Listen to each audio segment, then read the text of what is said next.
20 রাকাতের কম তারাবি হয় না, হয় না, হয় না, হয় না, হবে না।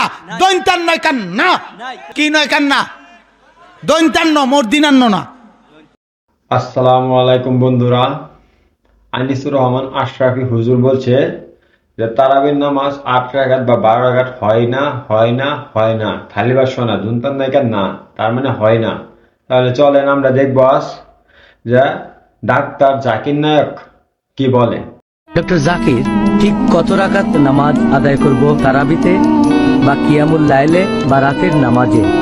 এটা কি 8 রাকাত নাকি 20 রাকাত হবে? আমাদের নবী মুহাম্মদ সাল্লাল্লাহু আলাইহি ওয়াসাল্লাম বলেছেন, এটা আছে সহিহ বুখারীতে খণ্ড নম্বর 1 বুক অফ সালাত হাদিস নম্বর 472।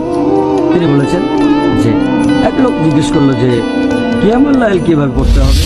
নবী বললেন, তোমার কিয়ামুল লাইল পড়া উচিত 2 রাকাত করে, তারপরে 2 রাকাত, তারপর 2 রাকাত, আবারও 2 রাকাত, এভাবে চলতেই থাকবে।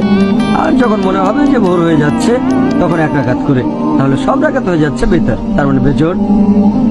আপনি যত খুশি পড়তে পারেন, শেষের দিকে পড়বেন 1 রাকাত করে, তার মানে বেজোড়, তখন সবগুলো বেজোড় রাকাত। তাহলে নামাজের রাকাতের সংখ্যা নিয়ে যদি বলতে হয়, আপনি যত রাকাত খুশি পড়তে পারেন। তবে নবী মুহাম্মদ সাল্লাল্লাহু আলাইহি সাল্লামের নামাজ পড়া নিয়ে যদি বলতে হয়, এটার উল্লেখ আছে সহিহ বুখারীতে